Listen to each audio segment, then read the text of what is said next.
poder compartir este espacio con ustedes y tener, digamos, el honor de dar el módulo de cierre de este diplomado de marxismo después de Marx, ¿no?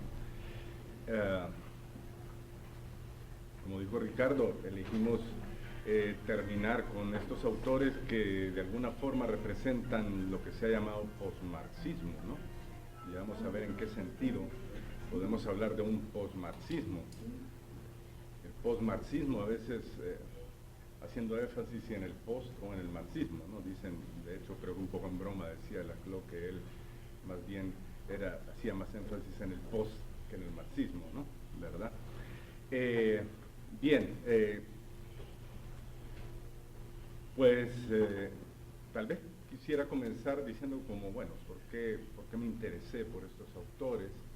Y más bien cuál es como mi historia de relación con su trabajo, con su pensamiento, ¿no? En realidad se remonta ya hace bastante tiempo, cuando yo era estudiante en los Estados Unidos, creo que fue en 1990, que ocupamos como lectura. Yo estaba en un programa muy peculiar, que es el programa de literatura comparada de la Universidad de Minnesota, que siempre fue un programa pionero. La universidad fue un programa pionero en varios sentidos, ¿no? En el área de estudios hispanoamericanos, pues siempre le dio mucha cabida al pensamiento crítico, al pensamiento de izquierda, sobre todo relacionado con los procesos que estaban teniendo lugar en ese entonces, que recuerden que recién estaban como en marcha los procesos de transición en Sudamérica, todavía los procesos de conflicto armado en Centroamérica no habían terminado, ¿no? Y por otro lado, también en introducir, y en eso el Departamento de Literatura Comparada fue muy digamos, activo, en introducir una cierta línea de pensamiento postestructural, ¿eh? Ellos fueron de los primeros en invitar a Derrida, a Lyotard, a impartir cursos en los Estados Unidos, y de hecho yo no pude estar entonces porque todavía no era estudiante, pero cuando sí era estudiante fue que invitaron a que Slavoj Žižek, que entiendo que fue del que vieron ustedes el módulo anterior, diera todo un semestre, y tuve, digamos, el gusto de poderlo conocer cuando no era tan famoso, ¿verdad? Entonces, claro, yo llego a esto más como por una preocupación por la ideología y por el discurso, ¿no? Yo creo que sobre todo el trabajo de Ernesto Laclau en ese sentido es muy importante, ¿no?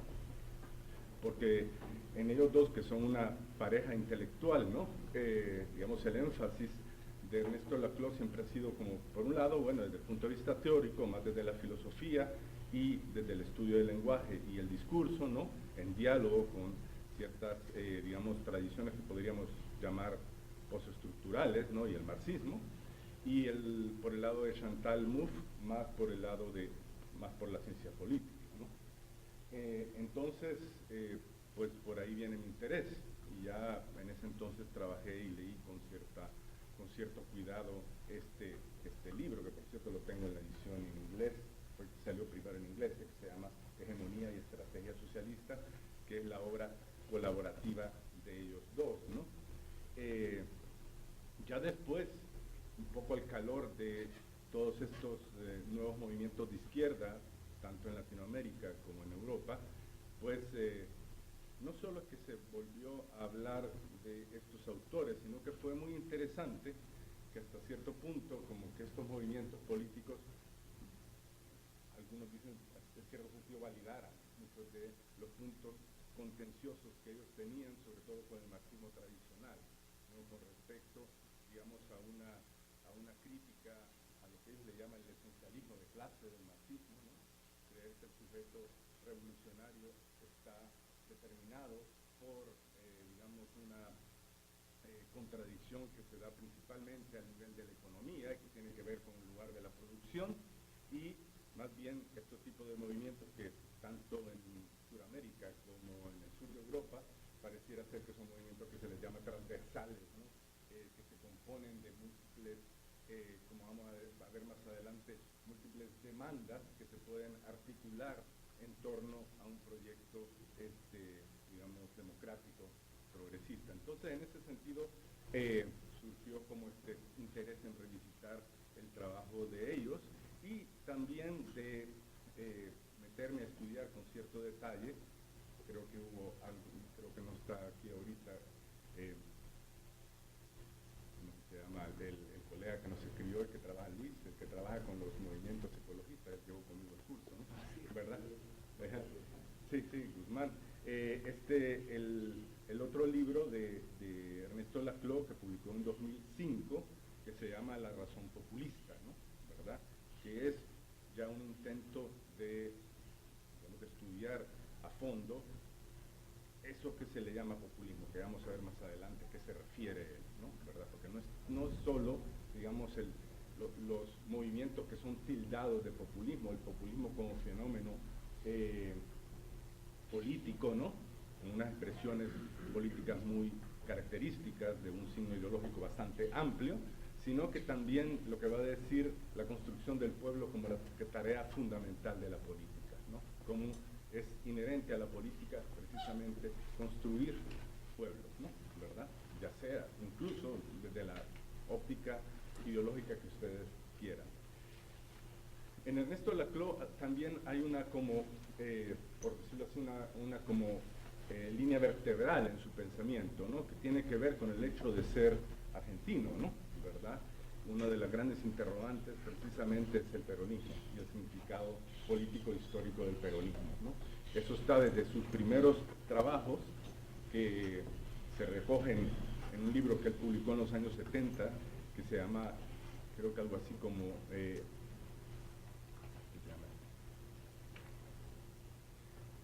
algo así como ideología, no recuerdo el título exacto ahora, en la teoría marxista, ¿no? Que en el libro, digamos, donde todavía él se definía como un autor marxista. Ahí tiene un par de trabajos muy importantes, uno que es un análisis del fascismo, ¿no? Que vamos a hacer alusión a ese trabajo en la próxima clase, y otro trabajo también sobre el fenómeno del peronismo, ¿verdad? Y ese fenómeno del peronismo y del populismo ha sido algo que, digamos, ha estado presente en toda su trayectoria intelectual. Bien, Chantal Mouffe, por otro lado, digamos, desde su digamos, inclinación más hacia la ciencia política, ¿no? ¿Verdad? Ella ha estado, digamos, en una permanente polémica con concepciones más de democracia deliberativa, de concepciones rawlsianas o habermasianas, ¿no? Y ella, digamos, ha tratado más bien de proponer una concepción de lo político que recupere la dimensión, por un lado, del conflicto, ¿no? Lo que ella le va a llamar la agonística, ¿no? ¿Verdad? Y también toda esta dimensión de las pasiones y los afectos, ¿no? O sea, contradecir esta idea que ve en la política simplemente como la administración de lo público, ¿no? ¿Verdad? Y más bien la política como una pugna por el sentido, ¿no? Y en ese esfuerzo ha sido de mucha importancia el estudio, el diálogo crítico que ella ha tenido con el pensamiento de Carl Schmitt, ¿no? ¿Verdad? Ella tiene, de hecho, un libro dedicado a Carl Schmitt, ¿no? Bueno, es por supuesto una relación bastante compleja, porque ustedes saben que también Carl Schmitt es un pensador conservador, ¿no? Y que en algún momento incluso tuvo posiciones favorables al nazismo, ¿no? ¿Verdad? Entonces, ella, sin embargo, considera que hay una comprensión mucho mejor de la política, ¿no? De lo político, lo que ella va a decir, la diferencia entre la política y lo político, la política, digamos, como la pugna por el poder, y lo político, como vamos a ver más adelante, como una dimensión constitutiva de lo social que tiene que ver con el establecimiento del sentido, ¿no? ¿Verdad? Cree que eso lo comprende mejor Carl Schmitt que, por un lado, el marxismo, o el marxismo más tradicional, para el cual la política tiene una dimensión, por decirlo así, epifenomenológica, ¿no? ¿Verdad? Es simplemente la manifestación apariencial de otros procesos reales que no son inmediatamente accesibles, ¿no? Y el liberalismo, ¿no? ¿Verdad? El liberalismo, que básicamente ve la política como mera competencia por, digamos, llegar a administrar las lo público. Bueno, entonces, en ese sentido creo yo que son unos autores muy sugerentes, ¿no? Bien, y creo yo muy actuales.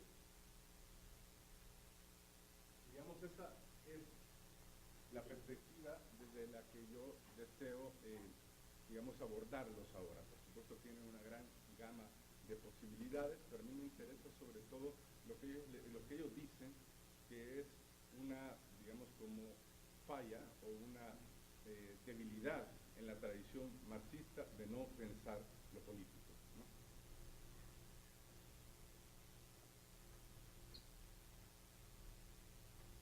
Es decir, de haber pensado que en la tradición marxista más ortodoxa, ¿no? ¿Verdad? Siempre lo político como epifenómeno, como superestructura, ¿no? ¿Verdad? Como algo que manifiesta, es la manifestación apariencial de cosas reales que ocurren fuera de nuestra percepción, ¿verdad? Sino que una dimensión de lo político que no solo es constitutivo, sino que es constituyente de lo social. Es decir, lo social necesita lo político para poder ser. Y lo político precisamente tiene que ver con cómo se establecen los sentidos que hacen posible la vida social. Y por supuesto también en esa línea, para ello va a ser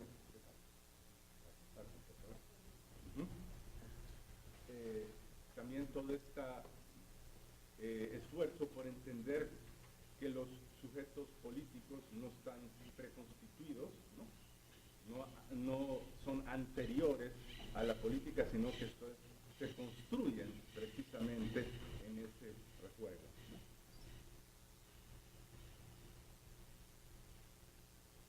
Y además que esos sujetos políticos pueden obedecer a una pluralidad de demandas que exceden, por decirlo así, la sola dimensión de la producción, ¿no? ¿Verdad?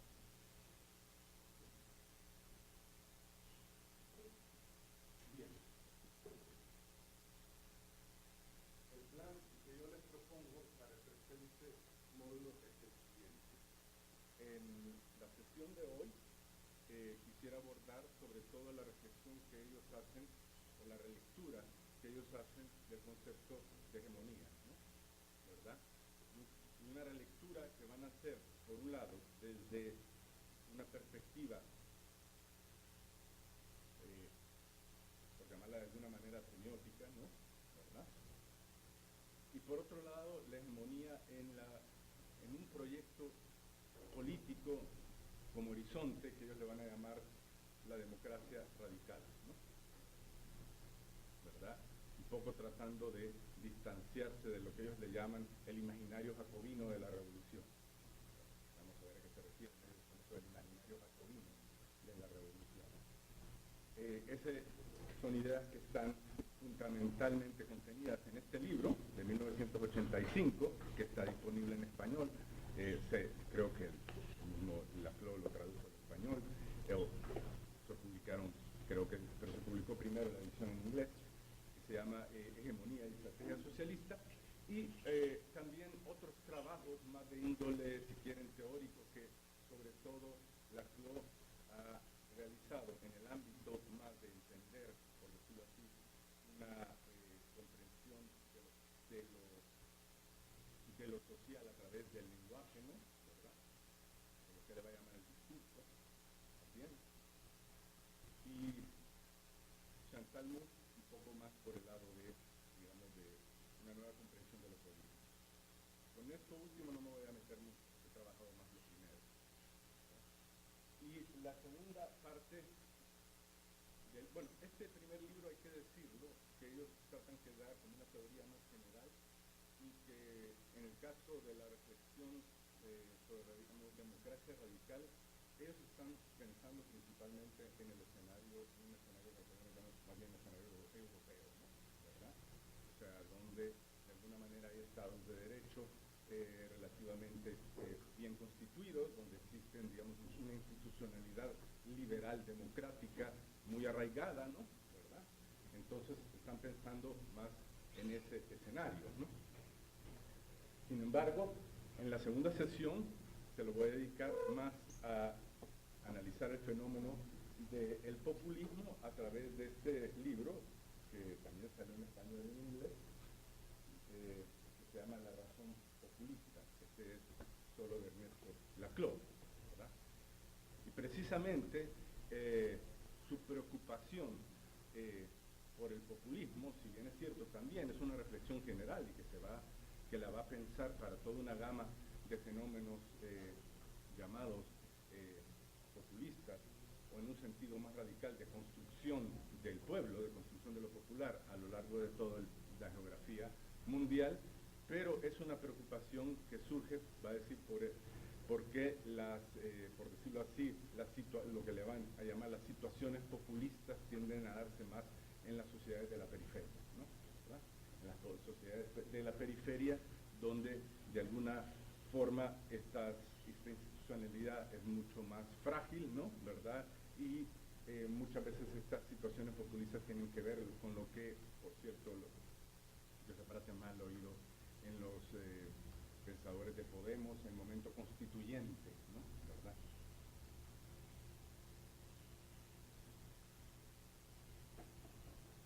Bueno.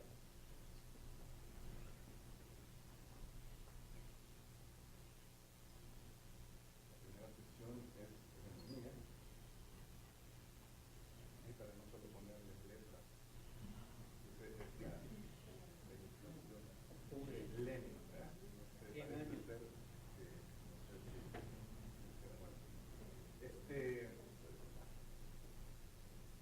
Y claro, esto es para hacer mención a el primer capítulo, que es un capítulo bastante extenso, bastante denso, y a la vez muy interesante de este libro, que le llaman ellos una genealogía del concepto de hegemonía. ¿Ah? Lo que hacen ellos es trazar la historia del concepto de hegemonía en el pensamiento marxista, ¿verdad? Que bueno, por cierto, no se remonta a Lenin, ¿no? Sino que creo que el primero no sabe Plejano, no me acuerdo quién de ellos, ¿no? ¿Verdad? Pero sobre todo dice la hegemonía, un poco en una lectura, si quieren, entre Foucauldiana y Freudiana, dice es como una especie de síntoma, ¿no? Del síntoma de una deficiencia o de una falla de la teoría marxista con respecto a la praxis revolucionaria, ¿no? ¿Verdad? Entonces, de manera un poco tal vez caricaturesca podemos decirlo así, bueno, ¿qué pasa? Que no es el proletariado por sí solo el que toma el poder. ¿Qué pasa? Que las grandes revoluciones no tienen lugar en los lugares industriales más avanzados, sino que precisamente en la periferia del capitalismo, ¿no? La gran revolución es la revolución rusa, la revolución china, ¿no? ¿Verdad? Dios, entonces, ¿qué pasa, no? ¿Verdad? ¿Qué pasa? Que de repente no es estrictamente el poder. Entonces, bueno, eso obliga a distintas generaciones de pensadores que se ubican en la tradición marxista a tratar de pensar ese problema, ¿no? ¿Verdad? Y es así como surge una reflexión sobre la hegemonía, ¿no? Yo no me voy a detener en eso porque eso daría por lo menos para una sesión, sino para un curso, ¿no? Es una parte muy interesante de ese libro, se lo recomiendo especialmente. Solo me voy a detener como en dos momentos, ¿no? ¿Verdad? El momento, si quieren, en el que, por decirlo así, los protagonistas de la Revolución Rusa se apropian del concepto de hegemonía, ¿no? ¿Verdad? Y tanto Lenin como Trotsky, etcétera, ¿no? Y lo refieren sobre todo al problema de una clase hegemónica, ¿no? ¿Verdad? Que es fundamentalmente cuando una clase tiene que asumir el papel de otra, ¿no? Y liderar, ¿no? En función de otra. Eso tal vez lo habrán visto ustedes con más detenimiento en algunos de los módulos anteriores, ¿no? Pero, es decir, desde Plejano comienza toda esta discusión de qué sucede que a la burguesía rusa es, digamos, débil y no puede asumir el rol que le toca de, digamos, de crear las condiciones de una Rusia más moderna y que por lo tanto pueda de ahí surgir, ¿no?, digamos, el desarrollo del capitalismo y por lo tanto la revolución, ¿no?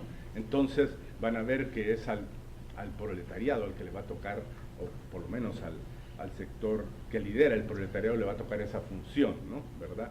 Yo hace poco estuve leyendo un libro muy interesante que sacaron en verso, que le llaman así como que es una historia muy pormenorizada de la revolución del 17, ¿no? Y ahí recoge todos los debates que se daban en esa época, ¿no?, ¿verdad? ¿Qué debían de hacer?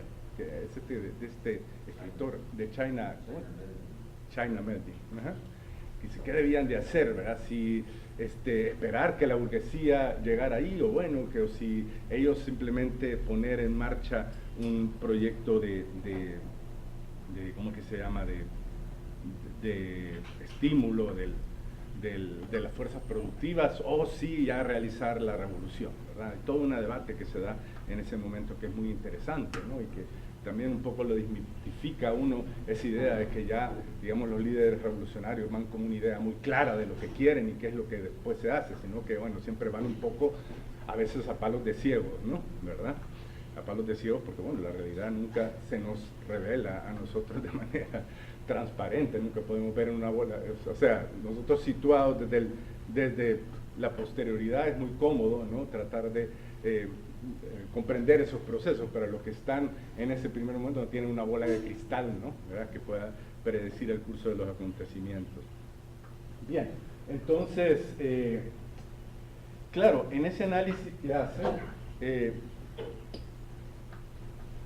cuando se asume que es el proletariado el que va a tomar el liderazgo de la revolución, no se plantea que esa ubicación o ese cambio de lugar necesariamente va a afectar la misma identidad, el mismo carácter político de esa clase hegemónica, ¿no?, sino que se ve siempre como de una perspectiva como exterior, ¿no? Bueno, o sea, siempre la dirección del proletariado, la vanguardia del proletariado sigue siendo básicamente la misma, ¿no? Y qué sé yo, y desde ahí puede tener como una posición un poco como manipulativa de lo que está pasando, ¿no?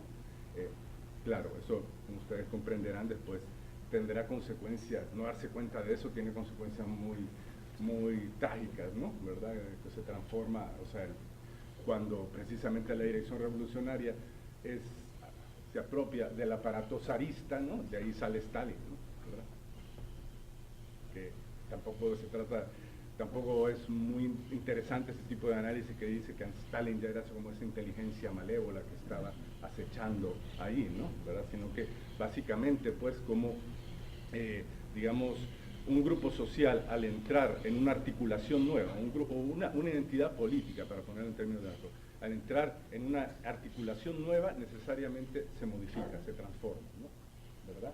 Y quizás lo que no hay en ese momento es una plena conciencia de que una nueva construcción de un sujeto político genera nuevas subjetividades, ¿no?, genera nuevas identidades políticas.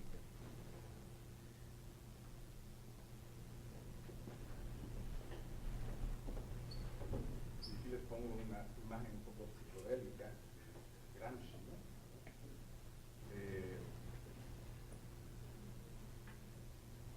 Claro, para la Kloimuf hablan de hecho de un parteaguas gramsciano, ¿no?, ¿verdad?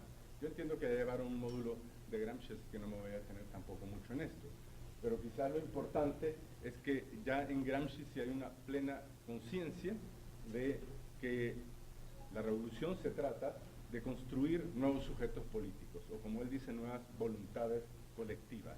Es articular a partir de una serie de demandas sociales existentes, ¿no?, ¿verdad?, un proyecto que pueda sumar, que pueda agregar una serie de voluntades para poder realizarse como un proyecto de transformación y de cambio.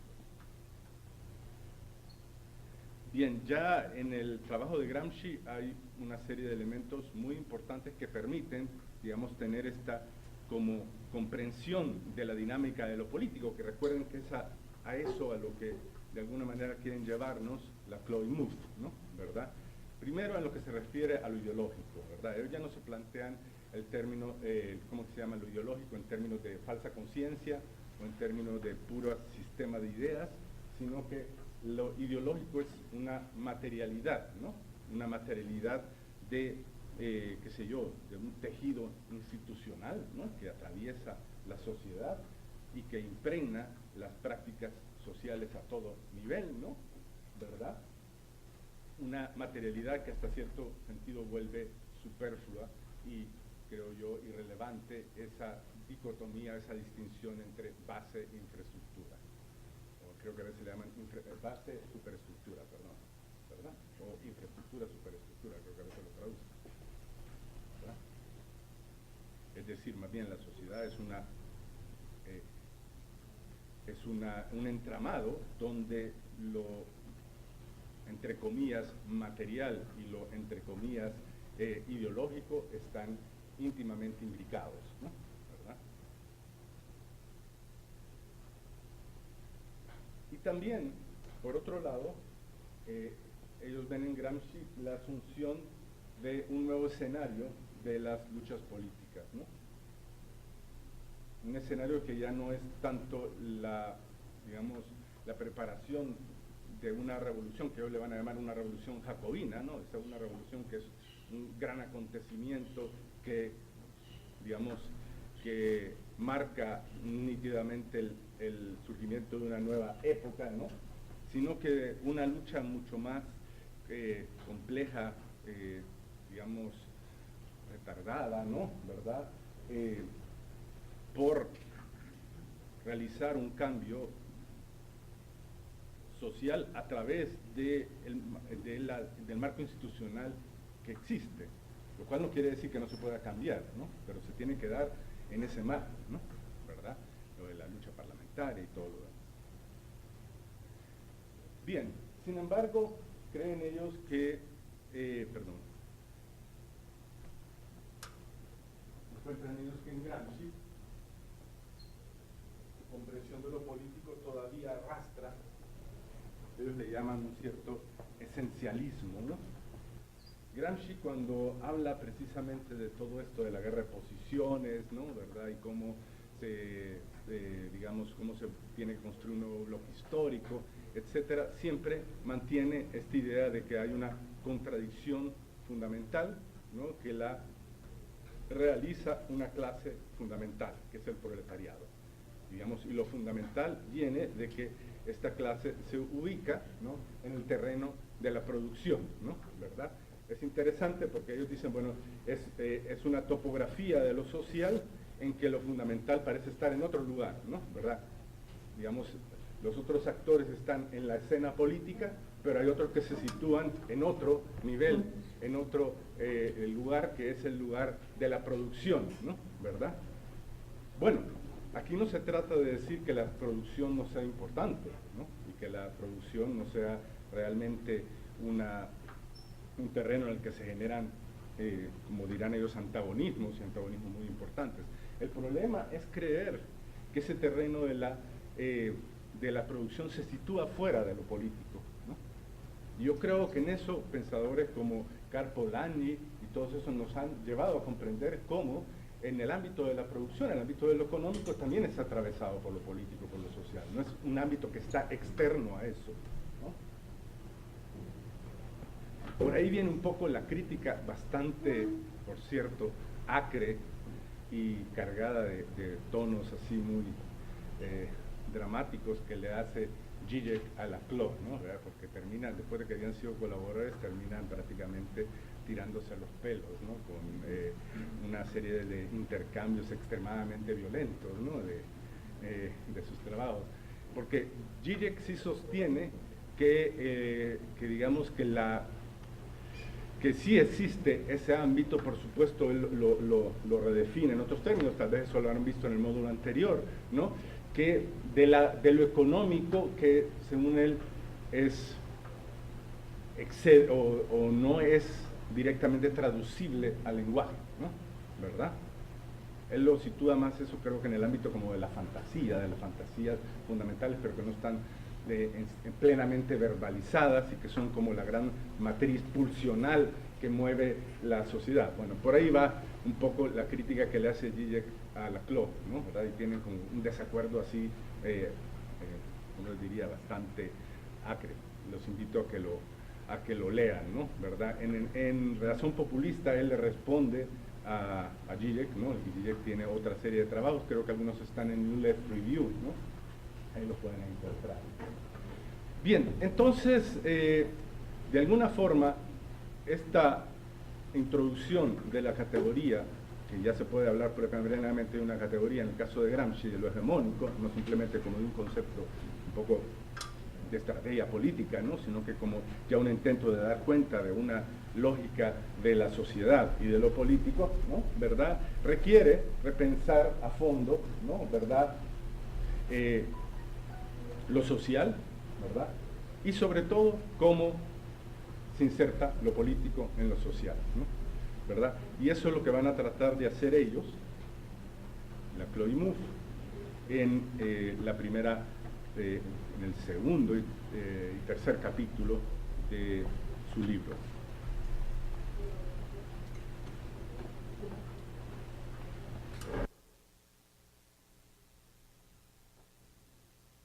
Bueno, él es como una caricatura de la tribu de los estructuralistas, ¿no? ¿Verdad? Esta creo que este es Foucault, ¿no? Si no me equivoco. Este es Latran, este es Roland Barthes y este creo que es Strauss, ¿no? ¿Verdad? Se los pongo ahí porque es la tribu de los estructuralistas. Algunos ya llaman también postestructuralistas. Son los que van a entrar en diálogo, precisamente para poder repensar, ¿no? ¿Verdad? Lo social y el lugar de lo político en lo social, ¿no? ¿Verdad? Entonces, bueno, ahí pueden ver, así se las enumero muy rápidamente, porque no voy a entrar en mucho detalle. Diálogo con otras tradiciones de pensamiento. Es muy importante, por supuesto, la lingüística estructural de Saussure, y sobre todo el concepto que le va a servir a él mucho es la estructura como sistema de diferencias. Eso para, si alguno de ustedes viene más del ámbito de comunicaciones y de aquí, un poco de la escuela de aquí de la UCA, ¿no? Que yo, bueno, tal vez en eso siempre he sido un poco disidente también, que son, bueno, muy en la onda de Peirce y de Eco, ¿no? ¿Verdad? Entonces, Laclau dice que para él es mucho más importante y mucho más, por ejemplo, como los sistemas de colores, ¿no? ¿Verdad? Como los colores nunca coinciden plenamente en las lenguas, ¿no? Y también del hecho de que el lenguaje, bueno, un elemento muy importante en la teoría del lenguaje de Saussure, que es la arbitrariedad del signo. No existe ninguna motivación, ¿no? Motivación de, qué sé yo, del referente al lenguaje. Y la prueba está que en las distintas lenguas, en los distintos idiomas, las palabras que se pueden ocupar para referirse a distintos, que va a decir Saussure, conceptos más que objetos, que son conceptos inherentes al sistema, y después por otra serie de operaciones nosotros somos capaces de referir esos a la realidad, ¿no? ¿Verdad?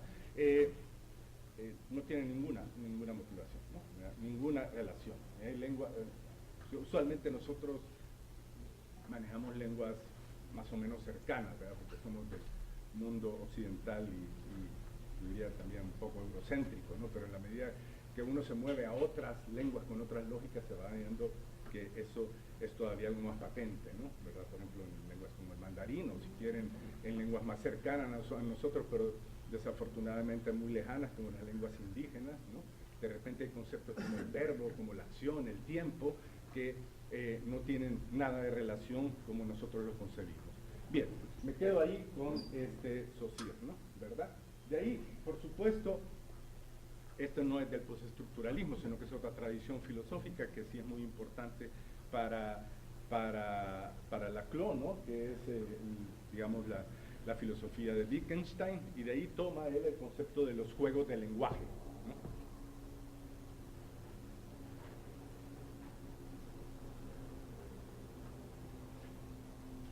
O sea, que el lenguaje no solo, por decirlo así, la misma idea, no solo nombra, sino que, digamos, como en los juegos, ¿no? ¿Verdad? Constituye nuevas realidades, formas de acción, ¿no?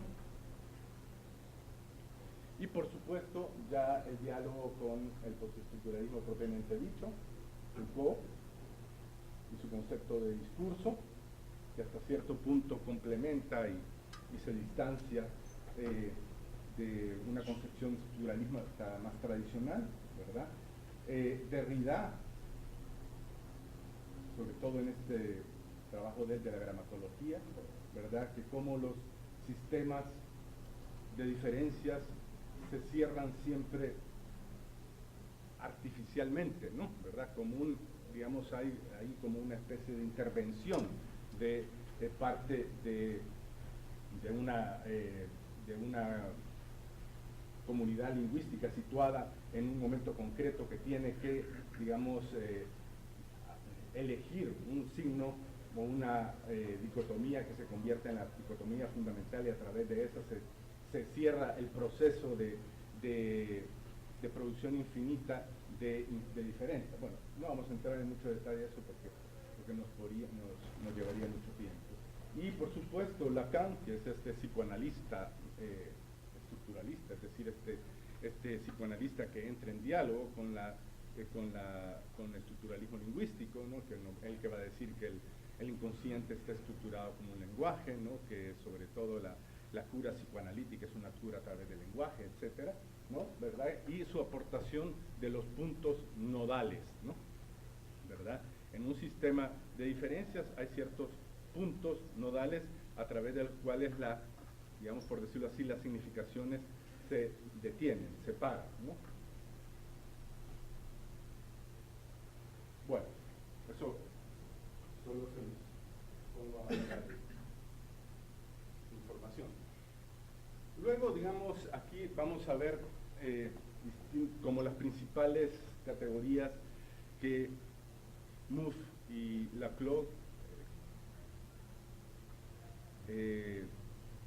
construyen para su teoría de la hegemonía, ¿no? ¿Verdad? Primero, lo del discurso, después el antagonismo, discurso para darnos cuenta de, no solo del lenguaje, sino que cómo la sociedad se constituye a través de una dinámica muy parecida a la del lenguaje, una dinámica de que de alguna manera replica la lógica del lenguaje. O sea, por ejemplo, Paul Ricoeur, que algunos lo deben de conocer, este filósofo francés de la tradición hermenéutica, tiene este ensayo en el que él discute también a otros pensadores alemanes, ¿no? En el que se llama la acción social, la acción social concebida como texto, ¿no? ¿Cómo se puede, digamos, analizar la acción social como texto?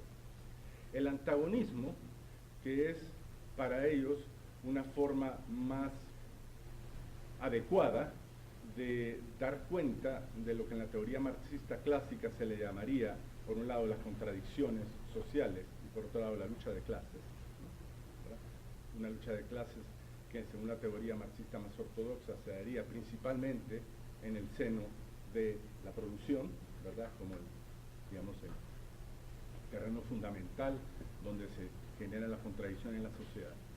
De allí las lógicas de diferencias y equivalencias, ya vamos a ver más adelante qué se refieren con eso, y este tema de la articulación, ¿no? ¿Verdad? Que tiene que ver precisamente la hegemonía como un juego de articulación, ¿no?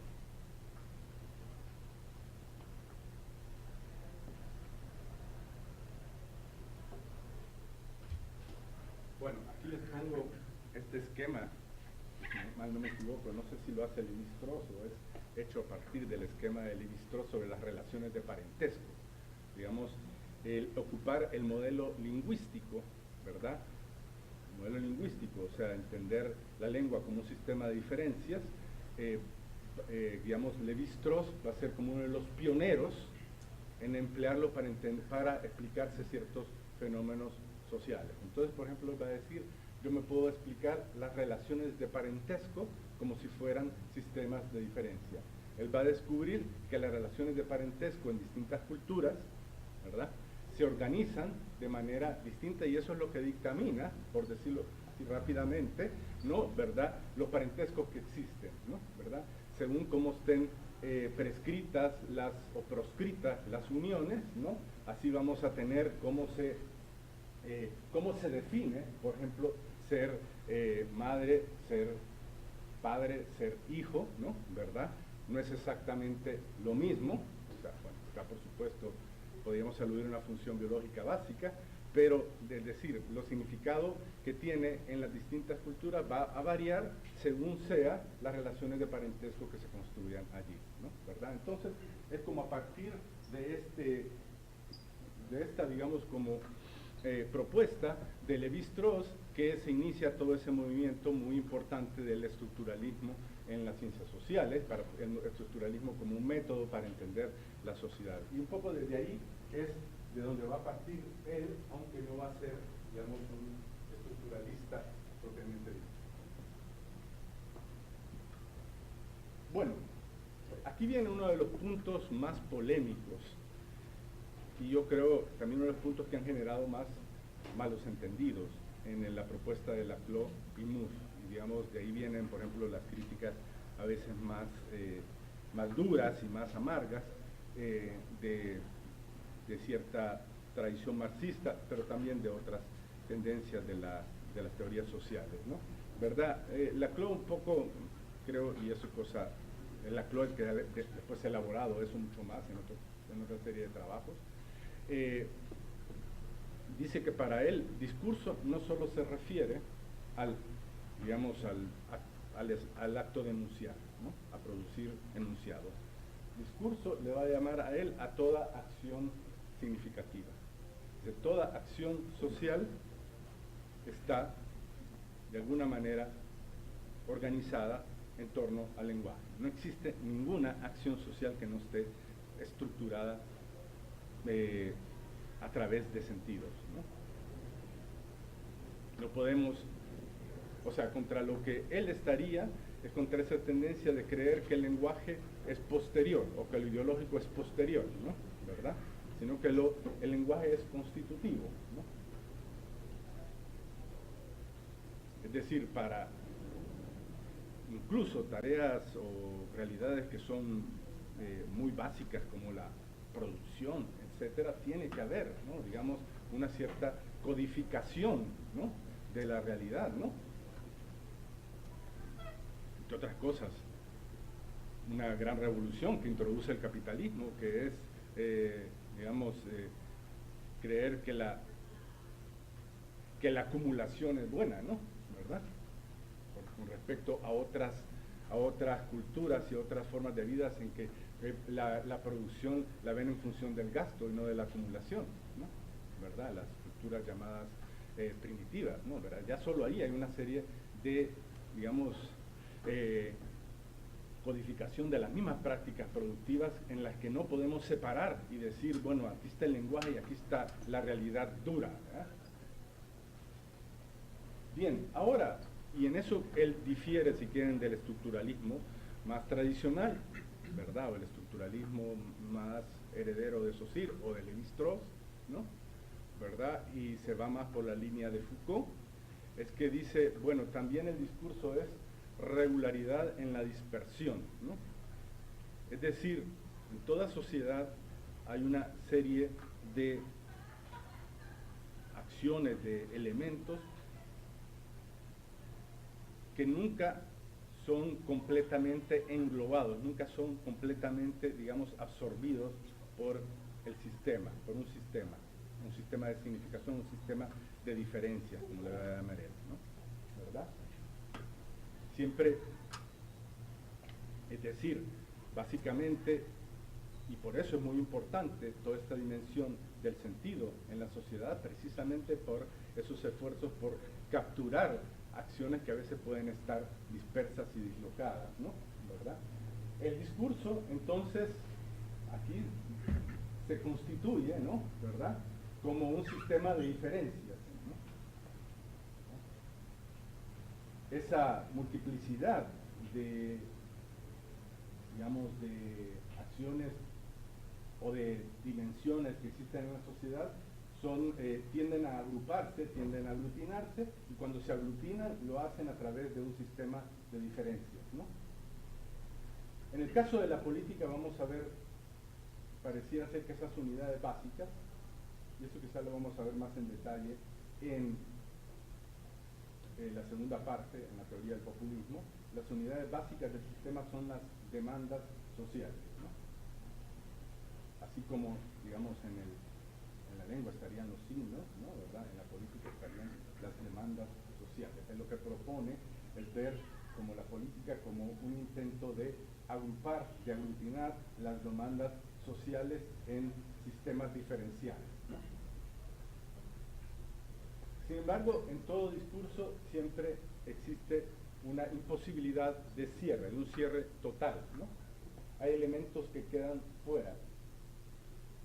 Por ello son necesarios esos puntos nodales, ¿no? ¿Verdad? Que tratan de agrupar el sistema y mantenerlo coherente y, digamos, invisibilizar o relegar aquellos elementos que quedan fuera, ¿no?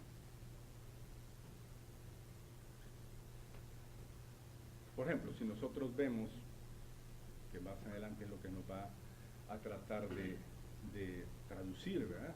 Este modelo de la Claude Mouffe, no sé, para decirlo así en términos gramscianos, el bloque histórico de la modernización autoritaria salvadoreña, ¿no? ¿Verdad?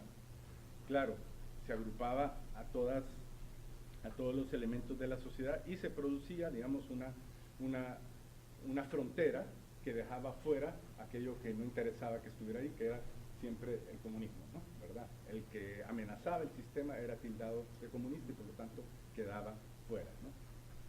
Hoy algunos proponen que también esa misma lógica se emplea con lo de las maras, ¿no? ¿Verdad?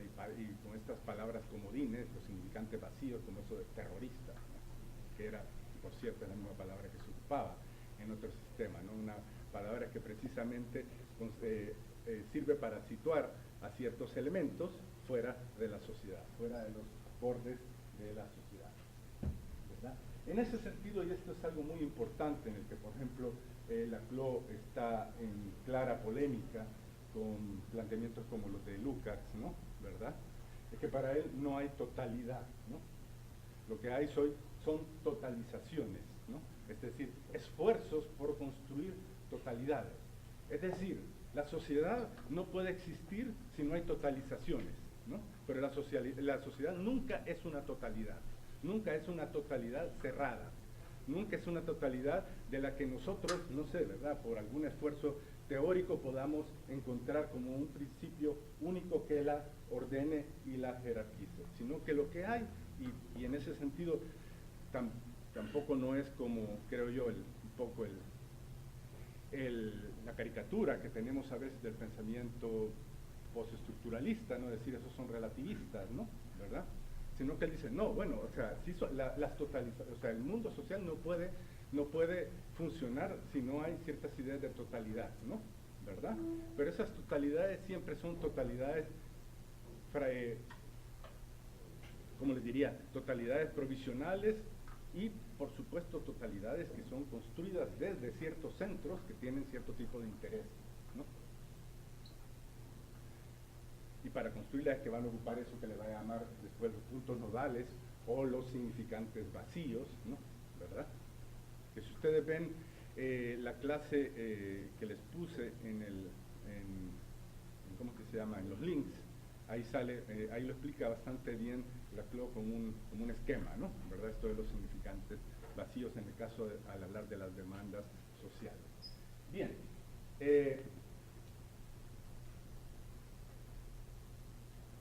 Nos vamos al siguiente punto, que es el del antagonismo, ¿no? ¿Verdad? Y aquí ellos, si ustedes revisan el libro, ¿verdad? El libro, por cierto, está disponible en español, en PDF, se lo puedo pasar, ¿no? Por si lo quieren tener, ¿verdad? Ajá. Sí, sí, después los dos libros, de hecho, los tengo Este creo que hay una edición así como con los derechos liberados, el otro creo que es pirateado, así que, ¿verdad? Bueno, no sé, ¿verdad? Pero igual se los mando, no digan que yo se los mandé, ¿verdad? Bueno, el antagonismo precisamente le está tratando de pensar en la conflictividad social como una categoría que dé cuenta de la conflictividad social más allá de la tradicional lucha de clases sentada sobre la dimensión económica de la producción, ¿no? ¿verdad? Entonces ahí tiene una discusión filosófica muy interesante, ¿verdad? Con Hegel, con la tradición marxista, con Lukács, con, qué sé yo, con Lucio Coletti, etcétera, ¿no? Bueno, el que dice, bueno, eso de hablar de una contradicción social, bueno, Coletti hace una crítica, Coletti, que era un pensador marxista italiano, le hace una crítica, digamos, al marxismo de tradición hegeliana, pensando sobre todo en polémica con Lukács, de decir, bueno, eso de hablar de una contradicción social es un absurdo, un sinsentido, ¿no? Porque las contradicciones son contradicciones lógicas, ¿no? Entonces dice, bueno, pero las contradicciones lógicas son algo que no existen, ¿no? Lo que existe en la sociedad son, diría, oposiciones, ¿no? ¿Verdad? Entonces, por un lado decir, digamos, esto, si yo digo esto es blanco y es negro, eso es una contradicción lógica. Pero si dice, bueno, por un lado, no sé, ¿verdad? Dos vehículos que vienen en la misma dirección en una carretera colisionan, esa es una oposición, ¿no?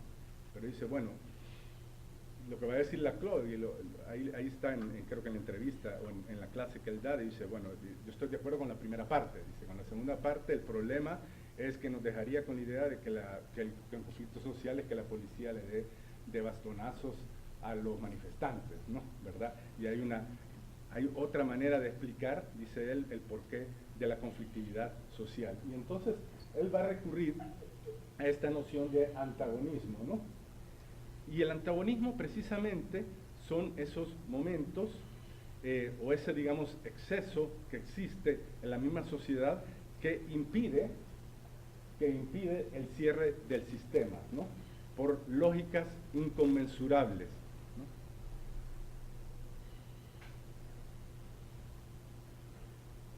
Es decir,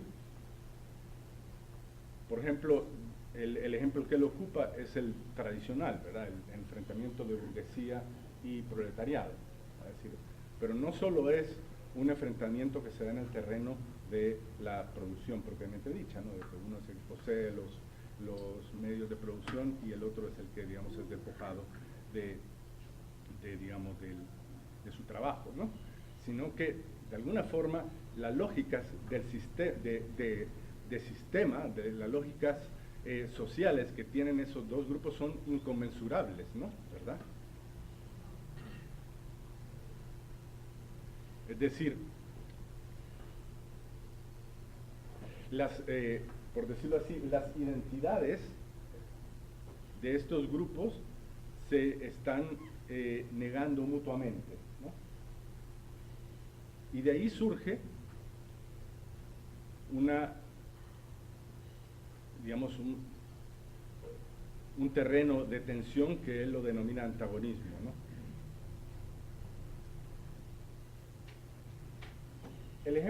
Otro ejemplo que ocupa él también, bueno, por ejemplo, ya si nos ubicamos fuera del terreno de la producción, y lo podemos ver, por ejemplo, en las luchas feministas, ¿no? ¿Verdad? Es decir, cómo hay una lógica, podríamos decir la lógica dominante, la lógica patriarcal, por el cual, digamos, la mujer tiene un rol subordinado, ¿no? ¿Verdad? Y que por lo tanto no se puede constituir plenamente como sujeto autónomo, y digamos, ya desde las luchas bueno, ahí entra otro factor, ¿verdad? Que es cuando, digamos, ciertos actores sociales transforman la subordinación, va a decir, en oposición, ¿no? ¿Verdad? Cuando ya no simplemente aceptan un rol de subordinación, sino que ya reclaman un cierto protagonismo, ¿no? ¿Verdad? Ese, digamos, sistema les impide, ¿no?, constituirse también como sujetos, ¿no? ¿Verdad? Entonces, podemos encontrar esos puntos de antagonismo en distintas dimensiones, en distintos lugares de la sociedad.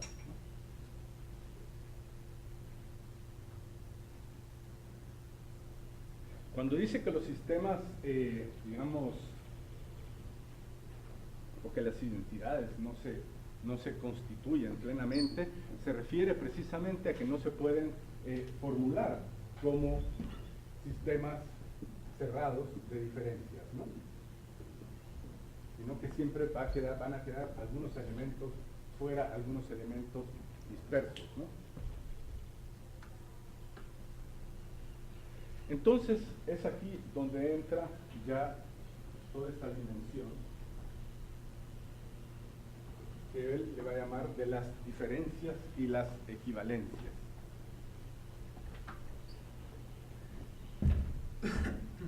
Que ya tiene que ver, por decirlo así, cómo se constituyen los escenarios políticos, ¿no? O sea, cómo se traduce esa concepción que tiene él de la sociedad como sistema de diferencias para entender la dinámica política, ¿no? Dice, todo sistema está integrado por diferencias, ¿no? ¿Verdad? O sea, esa es la idea de un sistema en el sentido estructuralista, ¿no? Entonces, cuando tenemos para ponerlo en términos gramscianos, un bloque histórico, ¿no? ¿Verdad? Un sistema más o menos organizado, ordenado, ¿no? ¿Verdad? Tenemos un sistema de diferencias que ha sido organizado desde algún centro, ¿no? De algún centro de poder, ¿no? Y el centro de poder lidia con todos esos elementos, en este caso serían demandas sociales, ¿no? ¿Verdad? Diferencialmente, ¿no? ¿Verdad? Que son, eso digamos en otro pensamiento político contemporáneo, el de Rancière, ¿verdad? Que tiene muchas coincidencias con lo de Laclau. Él le llamaría, por ejemplo, la dimensión de la policía, ¿no? Pero no policía en el sentido de la policía que anda persiguiendo a los criminales, sino que la policía en el sentido de la administración, ¿no? De la administración del poder, ¿no? ¿Verdad? Cada uno tiene, o sea, lo que yo hago es que cada demanda la atiendo por separado, ¿no? ¿Verdad? Y la intento satisfacer, ¿no? Y de esa manera el sistema se mantiene estable, porque cada quien se mantiene en su lugar, ¿no? Y eso es casi como una lógica inherente a todo Estado, ¿no? ¿Verdad? De alguna manera, para que un Estado pueda funcionar, tiene que tener algún momento, él va a decir, bueno, tiene que tener algún momento de lógica diferencial, es la lógica institucional, ¿no? Pero sucede que de repente, cuando ya ese sistema tiene dificultades para satisfacer todas esas demandas y empieza a haber una serie de demandas insatisfechas,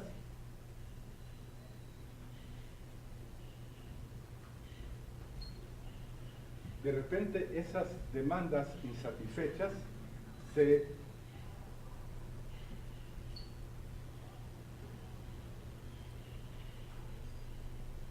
identifican o se pueden agregar en torno a una de ellas que se transforma como la demanda emblemática, ¿no? ¿Verdad? Él lo explica, el caso que él explica, que creo que en algunos ejemplos latinoamericanos se puede entender bastante bien, ¿no? ¿Verdad? Dice, bueno, de repente hay qué sé yo, ¿no? Un régimen muy represivo, ¿no? Que tiene controlados a todos y que, bueno, se más o menos lidia con los conflictos a través de dinamismos de clientela, ¿no? ¿Verdad? Pero de repente surge una demanda que no se puede satisfacer. Por ejemplo, un grupo que reclama agua y no le pueden dar el agua, ¿no? ¿Verdad? Entonces, de repente, esa demanda del agua comienza a convertirse y comienza a atraer, ¿no? A otros grupos que tal vez su demanda no necesariamente es el agua, ¿no? ¿Verdad?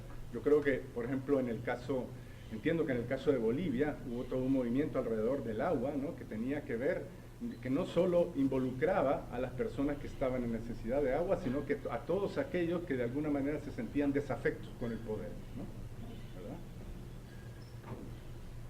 ¿Verdad? Por ejemplo, hay ciertas, pienso por ejemplo en algunas coyunturas muy especiales, ¿no? Por ejemplo el caso de aquí en El Salvador del movimiento magisterial en los años 70, ¿no? ¿Verdad? Era una demanda muy concreta, una demanda de los maestros, y sin embargo de repente ese movimiento se convirtió en una especie de aglutinador de otra serie de demandas. Se sumaron los estudiantes, ¿verdad? Los partidos políticos de la oposición que estaban siendo, que reclamaban más democracia, etcétera, ¿no? Entonces, de repente, hay una sola demanda que empieza a atraer otra serie de demandas y a romper, ¿no? A romper el sistema, ¿no? Entonces, eso es lo que le llama la lógica equivalencial, ¿no? Y en esa lógica equivalencial sucede algo muy interesante, ¿no? Es precisamente en esa lógica equivalencial, en esa desagregación de ese sistema constituido, ¿no?, que de repente empieza a surgir un nuevo sujeto, ¿no?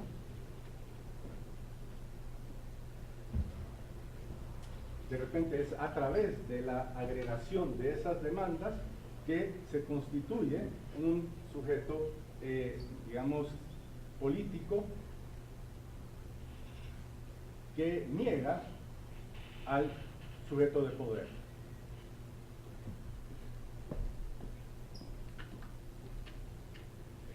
El ejemplo que él da de esto, por ejemplo, es en el, por eso le había puesto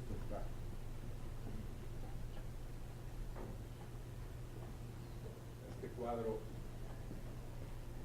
sartiano, ¿no? ¿Verdad? Porque el ejemplo que él da es de la relación colonial, ¿no? ¿Verdad? Que es de repente cuando ciertas, digamos, en el orden colonial, ¿no?, en el que, digamos, a la población colonizada se le da una serie de funciones, de tareas, ¿no?, ¿verdad?, que cuando el orden colonial lo que hace es que las estabiliza, ¿verdad? A los que no caben ahí los deja fuera, los excluye, los mata, o lo que sea, ¿no? ¿Verdad? Pero ya cuando el orden social está establecido, pues bueno, cada uno tiene su propia tarea. Entonces, de repente, cuando se empieza a dar esta lógica de equivalencias, es decir, de aglutinamiento de todas estas demandas insatisfechas, es cuando de alguna forma cada una de esas demandas empieza a simbolizar el poder, una oposición a un poder opresivo colonial, ¿no? Cada elemento del orden colonial se va a convertir en un recordatorio, va a decir de él, del poder colonial opresivo, ¿no? Y es hasta cierto punto solo esa lógica la que va a permitir, ¿no?, poder organizar una contrahegemonía, ¿no?, ¿verdad?, una contrapropuesta al poder establecido.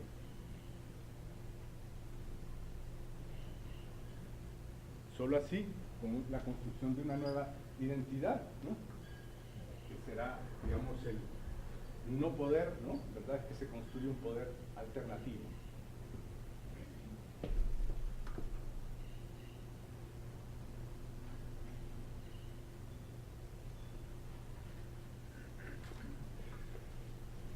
Bueno, a esos signos que de repente pueden convertirse en aglutinantes, les llaman los significantes vacíos.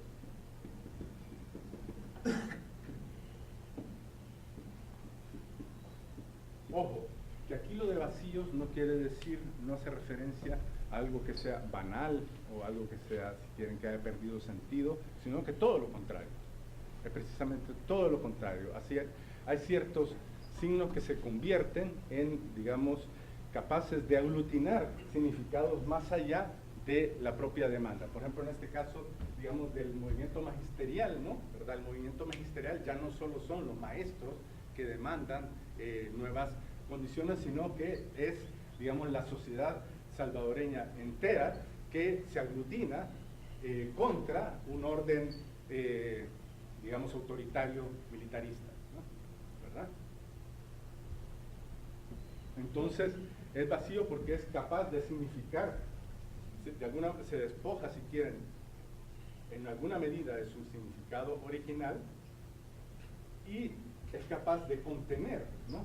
De absorber otro tipo de significados. Entonces, en las luchas políticas casi siempre se dan en torno a estos significantes vacíos, y cómo estos significantes vacíos se empiezan a llenar de nuevos sentidos.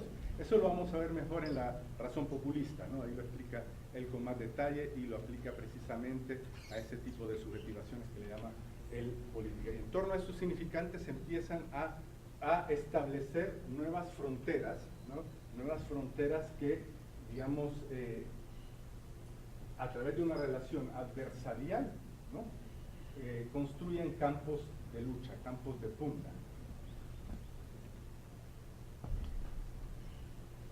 A través de estos significantes vacíos es que se va a dar también, bueno, un poco como la construcción, por un lado del adversario, pero del adversario también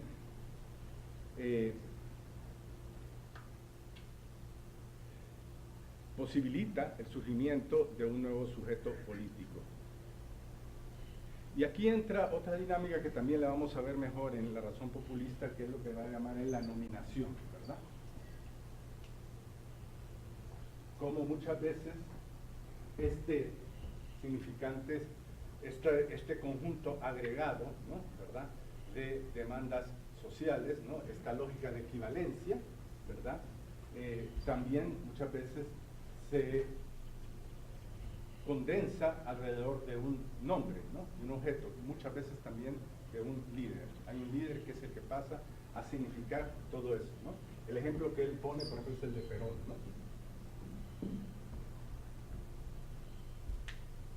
Pero podríamos decir, bueno, en el caso de la historia de El Salvador, creo que fue un momento muy parecido o bueno, podría tener algunos paralelos por lo menos, en esa época que yo les hablo, les llamo de la crisis del proyecto autoritario, sería Duarte, ¿no? ¿verdad? Por eso que a la gente así hasta en broma tenía aquella expresión con Duarte, aunque no me arte, ¿no? ¿Verdad? ¿Verdad? Es decir, al final el líder es el que condensa, ¿no? ¿Verdad? El que simboliza todas esas reivindicaciones que permiten establecer digamos, una relación adversarial con el poder, ¿no? Establecen también una frontera en la que digamos, el nuevo grupo se constituye, ¿verdad? En oposición a un adversario.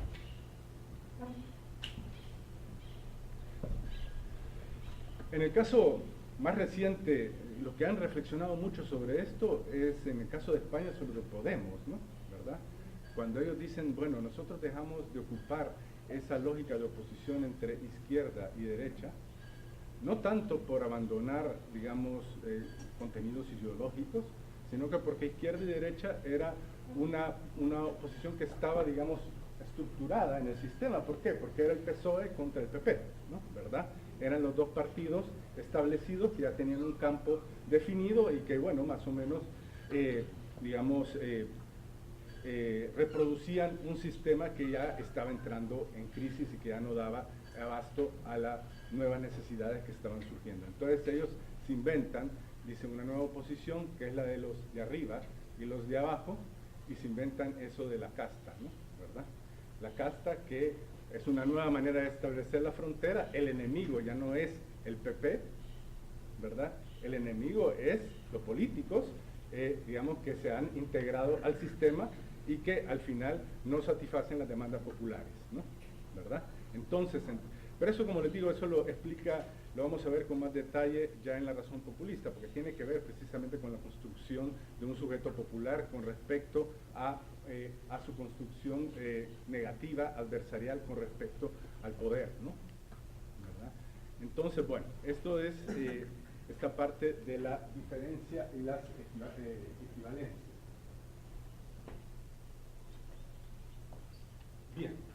Entonces, ¿en qué consiste la hegemonía, ¿no? Así rápidamente podríamos decir que la hegemonía básicamente es un juego de articulación, ¿no? Es un juego de articulación de demandas a través de este juego de lógicas diferenciales en el que se desagregan, digamos, ciertos sistemas y se construyen otros nuevos. Y en torno a ciertos significados hegemónicos se logra establecer y hacer prevalecer un cierto orden social, un cierto, sistema de referencias, como diría Gramsci, un sentido común al resto de la sociedad. La consecuencia de esto, que es muy importante, es, en esta propuesta de Laclau y Mouffe, es que los objetos políticos no están dados, no son anteriores a la lucha política, ¿no? Se construyen como articulaciones que siempre son contingentes y fluidas, siempre están en proceso de constante redefinición, las fronteras siempre son objetos de disputa, ¿no? ¿Verdad? Y siempre van a salir nuevas demandas sociales que van a exigir redibujar ese panorama, ¿no?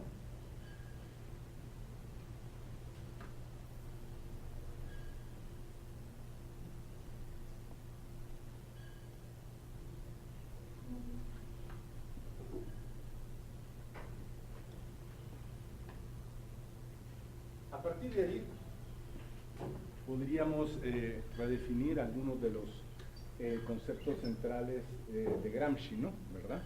Un poco ya en clave más de Laclau, ¿no? ¿Verdad? Un poco en clave más, por un lado, si quieren, semiótica, ¿no? Y en clave también de una concepción más, englobante del antagonismo y que no esté centrado en torno a una contradicción fundamental, ¿no? ¿Verdad? Bueno, el bloque histórico sería pues una formación discursiva estable, ¿no? Donde prevalece una lógica diferencial de las demandas sociales, ¿no?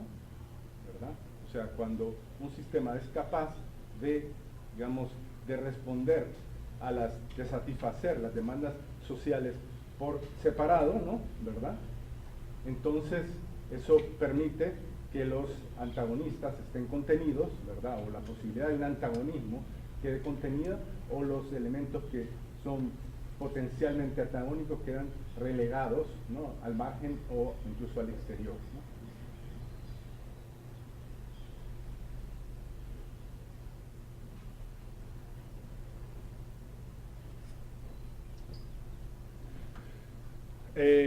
No sé, bueno, eso podríamos en el caso salvadoreño ver varios casos, ¿no? ¿Verdad?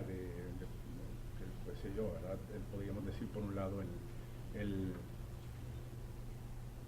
los regímenes militares de la modernización autoritaria, ¿no?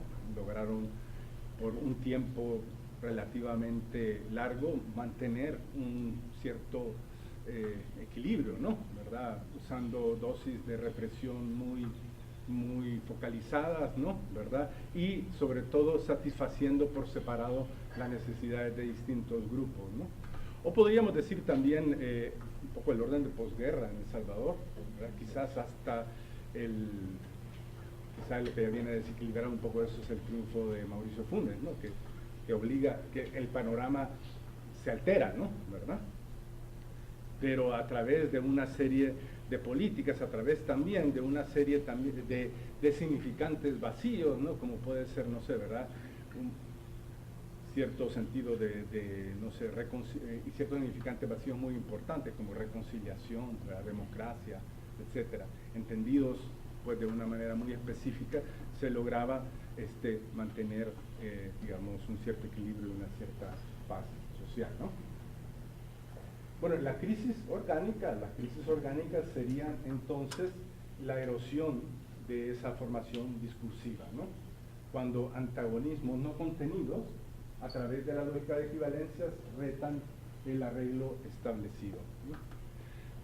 Fíjense que con respecto a la modernización autoritaria, lo que yo le he llamado así, ¿verdad?, los regímenes militares, hay una narrativa histórica que dice eso, ¿verdad?, que con el fracaso de la Unión Centroamericana a raíz de la guerra de Salvador y Honduras, al haberse cerrado la válvula de escape, eso hizo que las contradicciones se fueran calentando hasta que explotaran y entonces que el país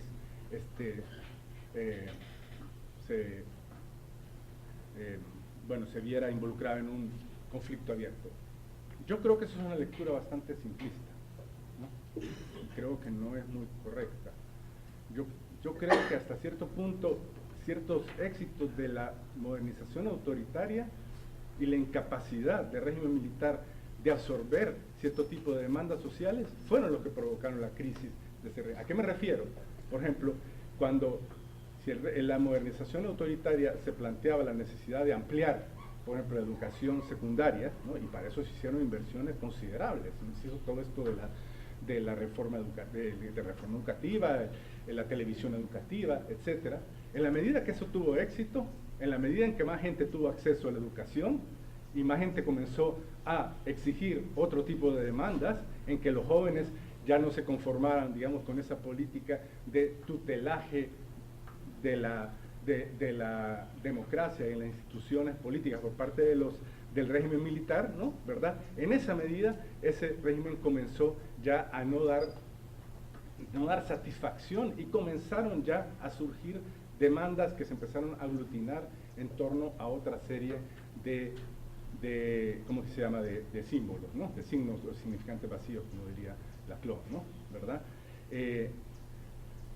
Igual, no sé, podríamos pensar, y si quieren eso lo podemos dejar para la segunda parte, si a lo mejor estamos ahorita en un proceso de crisis orgánica con respecto a ese orden histórico, ese bloque histórico de la transición o de la posguerra, ¿no?, ¿verdad?, de la reconciliación nacional, ¿no?, en que todavía, digamos,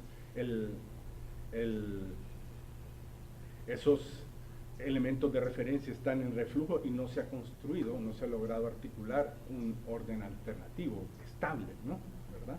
Y a lo mejor estamos en ese proceso en este momento, ¿no? Bien. Y por supuesto, lo que Gramsci le llamaría la guerra de posiciones, ¿no?, ¿verdad?, es ese trabajo de articular, ¿no?, y articular sería básicamente activar esas lógicas de equivalencia, ¿no?, es buscar coincidencias entre las distintas demandas. No sé, lo que ustedes tienen experiencia en la política, ustedes la tienen mucho más que yo, a lo sumo si tengo alguna experiencia política dentro de la universidad, que no creo que sea algo muy complicado y muy grande, ¿no?, ¿verdad? Se dan cuenta que el trabajo político en buena parte es eso, ¿no?, buscar, qué sé yo, ¿verdad?, es buscar alianzas, ¿no?, buscar coincidencias, ¿no?, articular voluntades, ¿no?, ¿verdad? Entonces es el trabajo de construcción de hegemonía, tal como lo pueden reconceptualizar estos autores. Bien. Ya el último capítulo de ellos, en el que indudablemente las ideas de Chantal Mouffe también cobran, ella les ha desarrollado más que Laclau. Bueno, por eso el libro se llama Hegemonía y Estrategia Socialista, ¿no?, ¿verdad? Y tiene un subtítulo que dice Hacia una política radical democrática.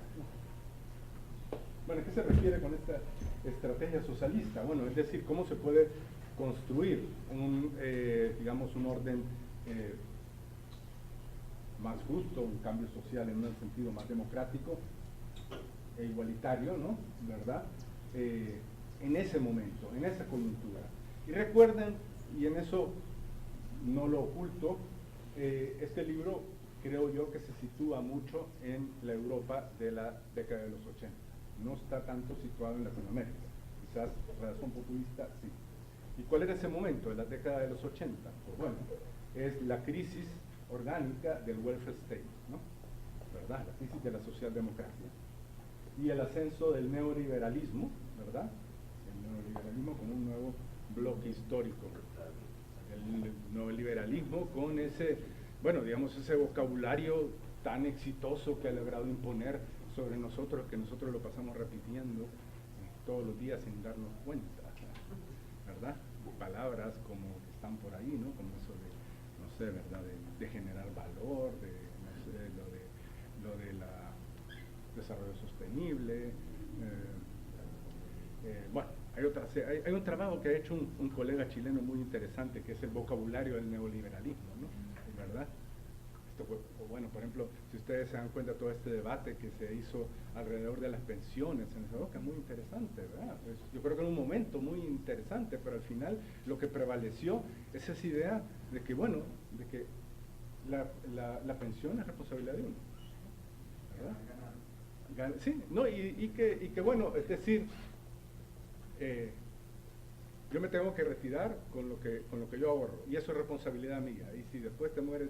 Yo en broma decía que, bueno, por lo menos es algo bueno que se logró la pensión vitalicia, ¿verdad? Que es indudablemente una gran ganancia con respecto a ese sistema tan horrible y cruel, porque yo decía, lo que le deberían de dar uno cuando se pensiona es un vale por una pastilla de estricnina, ¿verdad? Para cuando se le acabe a uno, ya como uno está más viejo, ya 80 años, que ya no puede trabajar, mejor uno se toma la pastillita y ya se acaba el problema, ¿verdad? Pero siempre yo me acuerdo que un poco las discusiones que había en las redes sociales, y todo, no me roben mi dinero, ¿no? ¿Verdad? Y bueno, es que habría que pensar realmente si el problema del retiro de las personas es un problema puramente personal, individual, ¿no? Si no es una cuestión de solidaridad social, ¿no? ¿Verdad? O sea, yo creo que es impensable que una persona de 90 años, si tiene la fortuna, o no sé si fortuna, ¿verdad? Depende cómo llegue, de llegar a esa edad, ¿verdad? Se va a mantener ella misma, ¿no? ¿Verdad? Es decir, ese es un problema de la solidaridad social, y sin embargo, al parecer, siempre prevaleció la idea de que vamos a cuidar su ahorro. Y en muchos países de Sudamérica, creo que en Argentina, se desmanteló el sistema de las pensiones privadas. Pero bueno, a eso a lo que me refiero es cómo prevalece aún, digamos, creo yo, en esfuerzos, que yo creo que un esfuerzo bien intencionado, ¿no? de reformar las pensiones, todavía, digamos, el neoliberalismo ha sido muy exitoso digamos, en imponer esa visión de un individualismo posesivo, ¿no? En el que todo es responsabilidad mía, ¿no? ¿Verdad? Y si yo no ahorro para mis pensiones, pues ahí vea cómo hacen, ¿no? ¿Verdad? O ahí vean sus hijos, si quieren, cómo hacen con usted, ¿verdad? Entonces, creo yo que en ese sentido, ellos se sitúan en ese momento, ¿verdad? En ese momento, ustedes habrán visto la entrevista que le hace Pablo Iglesias a Chantal, ¿no? ¿Verdad? Que ella dice, bueno, en realidad en ese momento no estábamos tan mal porque todavía quedaba algo de la seguridad social, ¿verdad? Algo del welfare state, ¿no? Ya se lo acabaron prácticamente, o está por lo menos muy disminuido, ¿no? ¿Verdad? Y nosotros, pues, aunque tal vez no teníamos un welfare state, pero sí teníamos algún tipo de seguridades sociales que en los últimos 25 años se fueron socavando, ¿verdad? Pero bueno, ellos están pensando en este tipo de situación, sobre todo, cómo pensar en el cambio social en sociedades donde existe una institucionalidad democrática, liberal, y eso, subrayo de democrático liberal, porque para ellos es importante, ya vamos a ver por qué, ¿verdad? Ellos dicen, bueno, es una tradición que de alguna manera hay que preservarla y ampliarla, ¿no? No, digamos, en el sentido más tradicional del marxismo, que eso es pura, no sé, eso es pura ideología burguesa, ¿no? Hay que eliminarla, ¿no? Porque esa es la pura, digamos, el Estado como una ficción burguesa que establece una idea del bien común, pero que solo está en función de unos intereses particulares. Yo creo que en eso ellos no estarían muy de acuerdo, ¿no?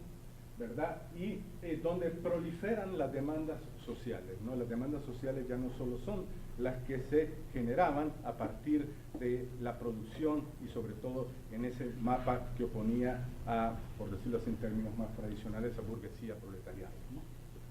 Sino que hay otro tipo de demandas sociales que tienen que ver con, no sé, ¿verdad?, las luchas,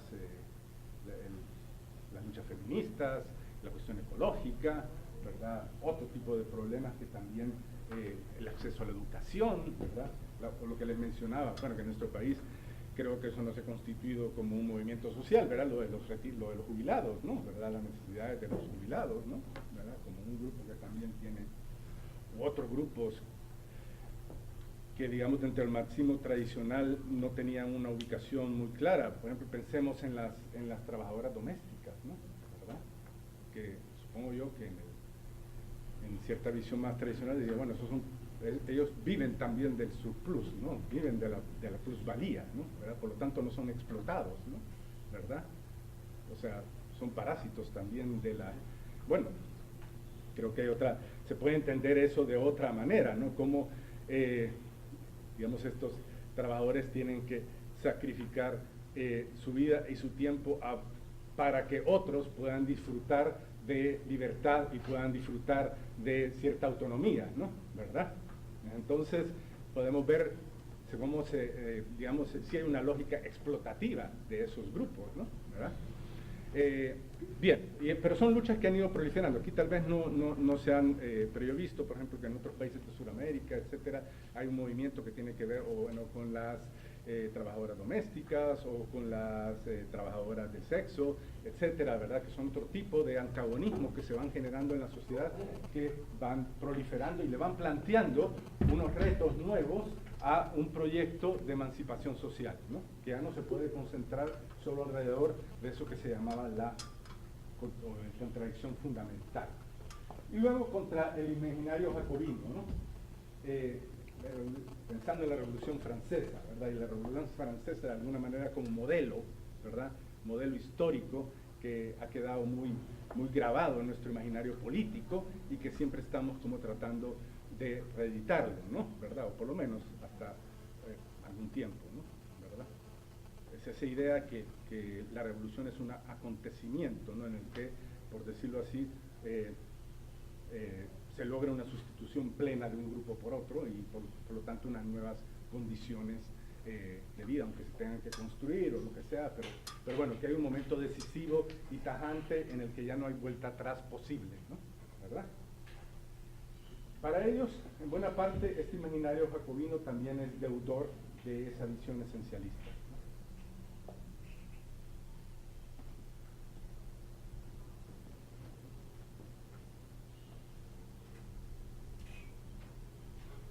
Bueno, aquí les pongo esta ilustración de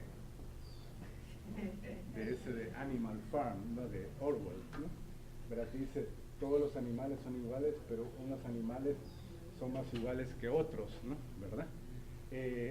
Recuerden que es como alegoría que hace Orwell, que es una crítica al welfare state, ¿no?, ¿verdad?, y que de allí es, en buena parte, es el tenor de la crítica por el cual, digamos, el proyecto neoliberal logra construir su hegemonía, ¿no?, ¿verdad?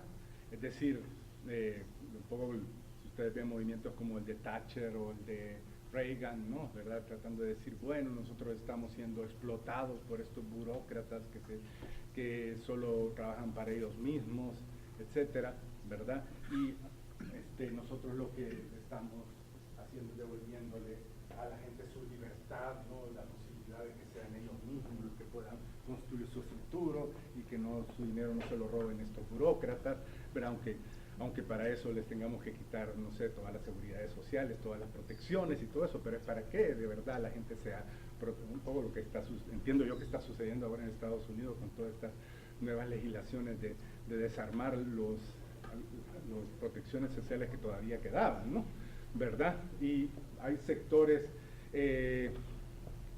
eso ya lo vamos a ver en el análisis del populismo, ¿verdad?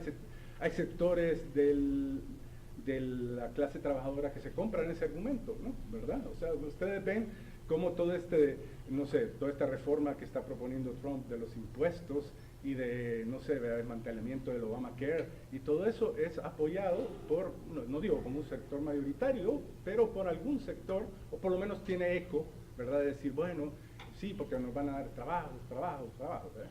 Bueno, por lo menos esa es la impresión que que uno tiene, ¿verdad? Pero es decir, ahí hay esa narrativa que se construye, ¿verdad?, contra el estado de bienestar, porque de hecho pues el estado de bienestar pues generó sus antagonismos, ¿no? ¿Verdad? Es decir, el hecho de que las protecciones sociales y todo eso estén mediadas y administradas por una burocracia, eso genera antagonismo, ¿no? Genera, que no quiere decir que haya que destruirlas, ¿no? Pero tal vez hay que pensar en la forma en cómo esas protecciones sociales se administran en una sociedad, ¿no? ¿Verdad? Bien, entonces la crisis del welfare state y el ascenso del neoliberalismo es lo que tienen ellos en mente, ¿verdad? Lo digo también porque eso tiene algunas resonancias también con muchas de las cosas que leemos ahora en los periódicos, ¿verdad?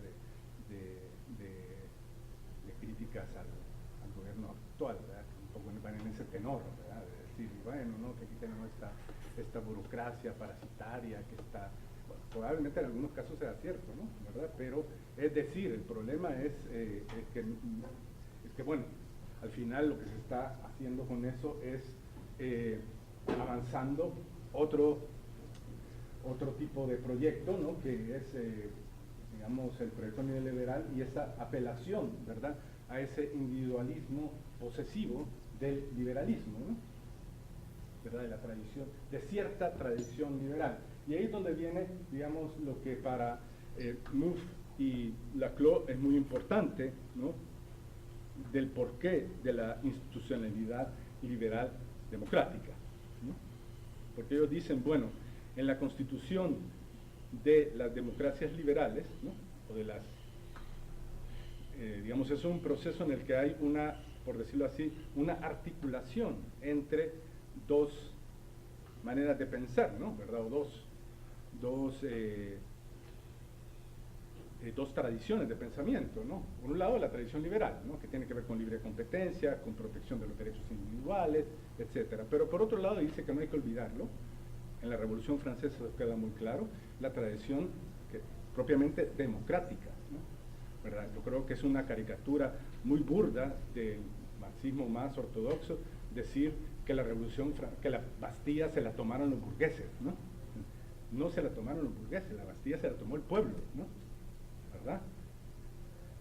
O sea, la Revolución Francesa no la hicieron los burgueses, la ganaron los burgueses a lo mejor, pero no la hicieron los burgueses. Estaba detrás de una idea muy vieja que tal vez no tenía como una formulación ideológica, doctrinaria muy clara, que es la idea de la soberanía popular, ¿verdad?, que tiene que ver con todo eso de la diseminación. Hay trabajos muy interesantes al respecto, trabajos que se han hecho también aquí para el caso de América Central, trabajo del doctor Sajid Herrera, por ejemplo, que tienen que ver con toda esa diseminación de las ideas ilustradas y cómo las ideas ilustradas llegan, digamos, no solo a las élites intelectuales, sino que, digamos, a ciertos intelectuales más populares, y cómo desde ahí se empieza no solo a articular ciertas ideas en torno a la democracia, a la soberanía popular, sino que también a activar ciertos mecanismos de la guerra de independencia. O sea,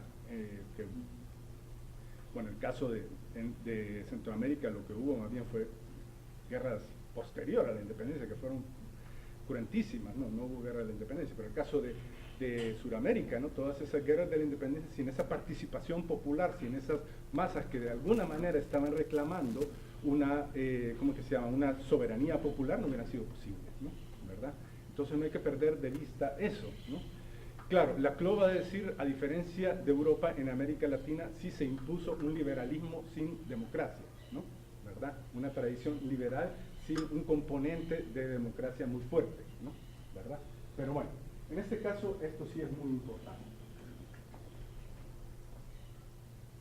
Y ahí bueno, una fotografía interesante de una manifestación, pero que en algunos de los rótulos se ve también como esa lógica en el que se cruzan reivindicaciones, ¿verdad? No solo la reivindicación puramente feminista, sino que otras reivindicaciones que tienen que ver con el uso de la tierra, con el acceso a la tierra, etcétera, ¿no?, ¿verdad? Como todos estos nuevos movimientos sociales le están dando voz y expresión a otra serie de demandas, ¿no? ¿Verdad?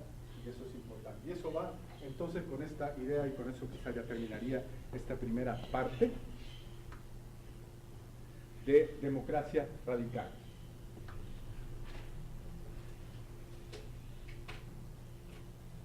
O sea, cuando decimos esa tradición liberal democrática, no debemos entenderla simplemente como que es algo que lo captura el nivel, o que se puede reducir al neoliberalismo, ¿no? Que ese elemento liberal de esa tradición liberal democrática es el neoliberalismo, ¿no? El neoliberalismo es una interpretación muy particular, ¿no? Y por lo tanto es necesario repensar otras formas de vida, otras formas de sujeto, otras formas de subjetividad, otras formas incluso de individualidad, ¿no? ¿Verdad? Que puedan dar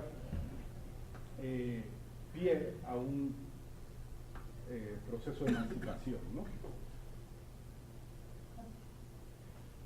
O sea, y para Mouffe y Laclau, cuando ellos vislumbran una revolución democrática, no es una revolución democrática que, digamos, sustituya la institucionalidad liberal democrática por una, digamos, supuestamente de participación más directa, ¿no? Inmediata de la sociedad, sino que es algo bueno que recupere, pero también amplíe, ¿no? Esa institucionalidad. ¿Y cómo lo va a ampliar? Bueno, precisamente incorporando nuevas demandas, haciendo nuevas articulaciones que permitan que se incorporen nuevas demandas de los nuevos movimientos sociales democráticos que ya en ese entonces, a mediados de los 80, se veía que estaban cobrando mucha fuerza, ¿no? ¿Verdad? E incluso estaban cobrando fuerza cuando los espacios de lucha popular tradicionales estaban como siendo debilitados, siendo dominados, ¿no? El movimiento sindical, sobre todo por la desarticulación de toda la base industrial, ¿no? ¿Verdad? Y por las políticas neoliberales, evidentemente. Entonces, ¿cómo de todo ese tipo de nuevas demandas, que están señalando nuevos lugares de antagonismo, ¿no? ¿Verdad? Incluso contra los excesos podría decir, las malas prácticas del mismo estado de bienestar, ¿no? ¿Verdad? De ahí se puede ir pensando un trabajo de articulación que permita construir una democracia, como dicen, una democracia radical, ¿no? ¿Verdad?